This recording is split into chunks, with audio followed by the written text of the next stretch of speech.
Hello दोस्तों, आप सभी का स्वागत है आपके अपने आजाद ग्लोबल इंस्टीट्यूट यूट्यूब चैनल पर। जैसे कि आप सभी को पता है कि डेली की तरह इस क्लास में करंट अफेयर्स के 10 क्वेश्चन पढ़ने वाले हैं, जो प्रश्न सभी परीक्षाओं के लिए अति महत्वपूर्ण है। तो चलिए आज की क्लास एक मोटिवेशन कोट के बाद शुरू करते हैं।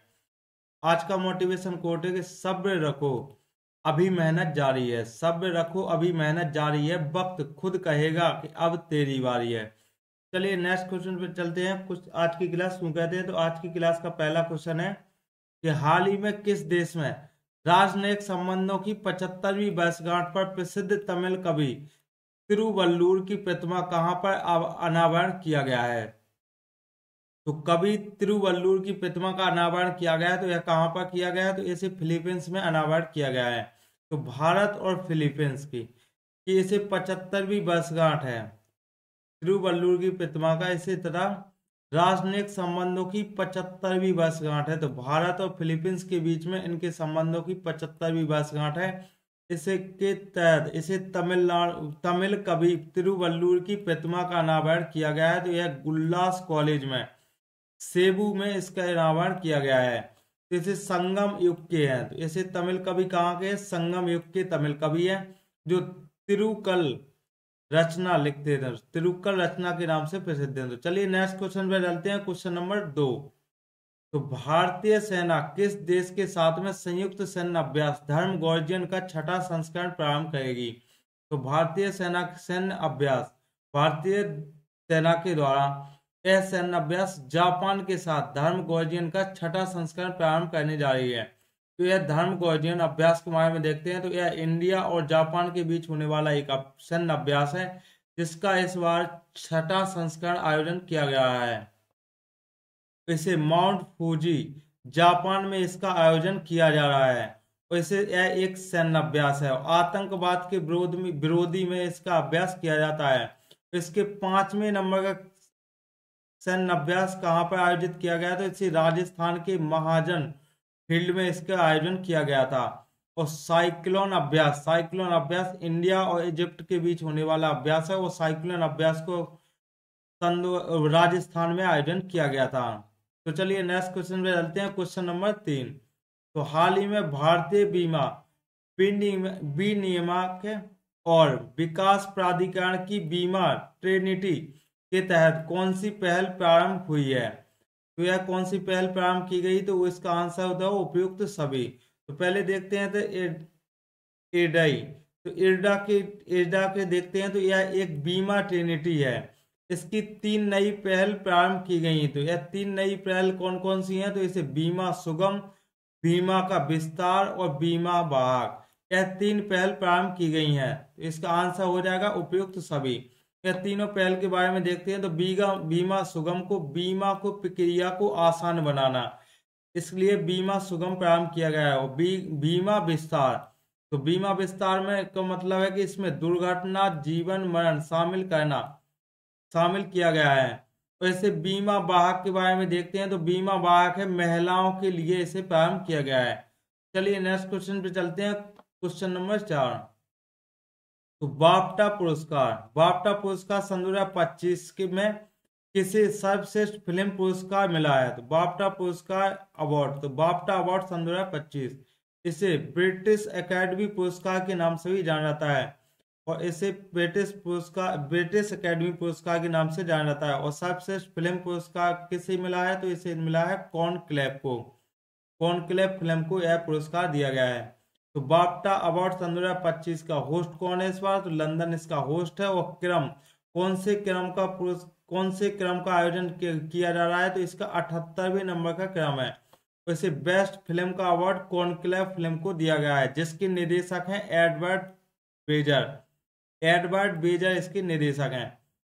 और यह एक पॉलिटिकल फिल्म है। तो यह कॉनक्लेव कैसी फिल्म है? तो पॉलिटिकल फिल्म है।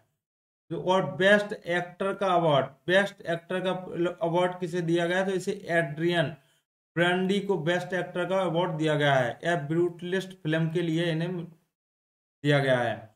चलिए नेक्स्ट क्वेश्चन पे चलते हैं। Question number 5। तो हाल ही में चर्चा में रही मत्स्य 6000 का संबंध किससे है? तो मत्स्य 6000 का संबंध यह एक पनडुब्बी है। तो मत्स्य 6000 पनडुब्बी के बारे में देखते हैं। तो यह एक पनडुब्बी यानी सबमरीन है और इसे पृथ्वी विज्ञान मंत्रालय के द्वारा इसे लॉन्च किया गया है।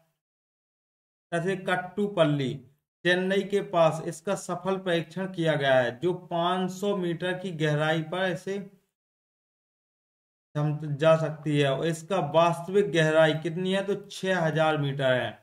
और इसका उद्देश्य क्या है, तो इसे गहराई में अनुसंधान करना है, यानी गहराई में इसकी रिसर्च करना इसका उद्देश्य है। चलिए नेक्स्ट क्वेश्चन पे चलते हैं। क्वेश्चन नंबर 6, हाल ही में देश का 26वां मुख्य चुनाव आयुक्त किसे नियुक्त किया गया है। तो हाल ही में 26वां मुख्य चुनाव आयुक्त नियुक्त किया गया है, तो इसे ज्ञानेश कुमार को नियुक्त किया गया है। तो मुख्य चुनाव आयुक्त यानी सीईसी इसे 26वें क्रम के हैं, इसे ज्ञानेश कुमार को नियुक्त किया गया है। इसे 1988 आईएएस ऑफिसर है, 1988 में बैच के आईएएस ऑफिसर हैं, जिन्हें 17 फरवरी को राष्ट्रपति के द्वारा नियुक्त किया गया है मुख्य चुनाव आयुक्त के पद पर। और इनका कार्यकाल 26 जनवरी सन 2029 तक कर दिया गया है। और इसे 65 वर्ष, तो कार्यकाल कितना होता है मुख्य चुनाव आयुक्त का, 65 वर्ष या 6 वर्ष होता है, इसमें जो भी पहले हो जाए। चलिए नेक्स्ट क्वेश्चन पे चलते हैं। क्वेश्चन नंबर 7 है, हाल ही में देश की पहली ग्लोबल कैपेबिलिटी सेंटर यानी जीसीसी नीति का अनावरण किसने किया है। तो यह मध्य प्रदेश के द्वारा किया गया है, मध्य प्रदेश के सीएम मोहन यादव जी ने किया है। तो इसे ग्लोबल कैपेबिलिटी सेंटर जीसीसी, इसे देश का पहला राज्य कौन बन गया है, तो मध्य प्रदेश बन गया है। तो इसका उद्देश्य क्या है, तो नवाचार को बढ़ावा देना इसका उद्देश्य है और उपयोग को बढ़ावा देना, उद्योगों को बढ़ावा देना इसका उद्देश्य रखा गया है। तो इसे एमपी यानी मध्य प्रदेश राज्य इलेक्ट्रॉनिक्स विकास निगम लिमिटेड नोडल एजेंसी है। तो मध्य प्रदेश की कौन सी एजेंसी, इलेक्ट्रॉनिक्स विकास निगम लिमिटेड, यह एक नोडल एजेंसी है। तो चलिए नेक्स्ट क्वेश्चन पे चलते हैं। क्वेश्चन नंबर 8 है, हाल ही में एआई ग्रोक 3 का अनावरण किसने किया है। तो ऐसे एआई ग्रोक 3 का अनावरण किया गया है, तो यह किसके द्वारा किया गया है, तो एलोन मस्क के द्वारा इसका अनावरण किया गया है।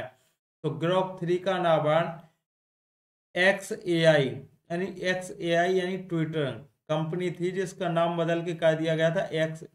तो इसे एक्स एआई कंपनी के द्वारा, यह किसकी कंपनी है, तो एलोन मस्क की कंपनी है। यह वर्ल्ड की फास्टेस्ट स्मार्ट तो स्मार्ट एआई ग्रोक 3 का अनावरण किया गया है। यह एक एआई चैटबॉट है, जो वर्ल्ड का फास्टेस्ट स्मार्ट एआई चैटबॉट है। तो इसके और नेक्स्ट देख लेते हैं जेमिनी। तो जेमिनी किसका चैटबॉट है, एआई चैटबॉट है, तो यह गूगल का है। और ओपन एआई एच जीपीटी 40 और चीन का होता है डीपसेक होता है। तो और ग्रोक शब्द का अर्थ क्या है, तो ग्रोक शब्द का अर्थ देख लेते हैं। तो यह किसी भी चीज को पूरी तरह गहराई से समझना, यह ग्रोक शब्द का अर्थ होता है। चलिए नेक्स्ट क्वेश्चन पे चलते हैं। क्वेश्चन नंबर 9, तो हाल ही में Asia mixed team badminton championship सन 2025 का खिताब किसने जीता है। तो यह खिताब इंडोनेशिया के द्वारा जीता गया है। Asia mixed team badminton championship सन 2025 के होस्ट कौन है, तो होस्ट चीन देश रहा है। इसकी विजेता कौन बन गया है, तो इसे इंडोनेशिया देश इसका विजेता बन गया है। और उप विजेता कौन है, तो चीन इसका उप विजेता है। चलिए नेक्स्ट क्वेश्चन पे चलते हैं। क्वेश्चन नंबर 10, हाल ही में वंचित महिलाओं के उत्थान के लिए जी सफल पहल किसने लॉन्च की है। तो यह जी सफल पहल लॉन्च की गई है, गुजरात राज्य के द्वारा लॉन्च की गई है। तो जी सफल पहल गुजरात राज्य के द्वारा पहल शुरू की गई है। गुजरात के सीएम भूपेंद्र पटेल जी ने इसका प्रारंभ किया है। इसे scheme for Antyodaya families of livelihood, यानी इसे आर्थिक रूप से कमजोर परिवारों को आजीविका का साधन प्रदान करने के लिए इसे प्रारंभ किया गया है। चलिए नेक्स्ट क्वेश्चन पे चलते हैं। तो क्वेश्चन नंबर 11 को देखते हैं। तो उड़ीसा के सिमलीपाल टाइगर रिजर्व में टेलगार्ड एआई वाले कैमरों ने अवैध शिकार में की भारी कमी।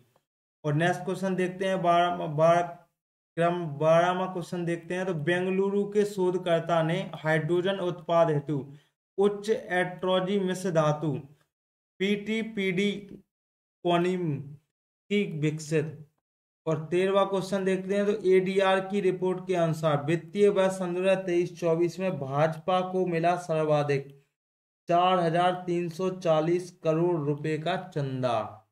तो चलिए आज की क्लास यहीं पर समाप्त करते हैं। आई होप कि आप सभी को यह क्लास पसंद आई होगी, तो वीडियो को लाइक करें। ऐसे ही लगातार डेली करंट अफेयर्स के वीडियो देखने के लिए चैनल को सब्सक्राइब करें और बेल आइकन दबाना ना भूलें। चलिए आज के लिए इतना ही।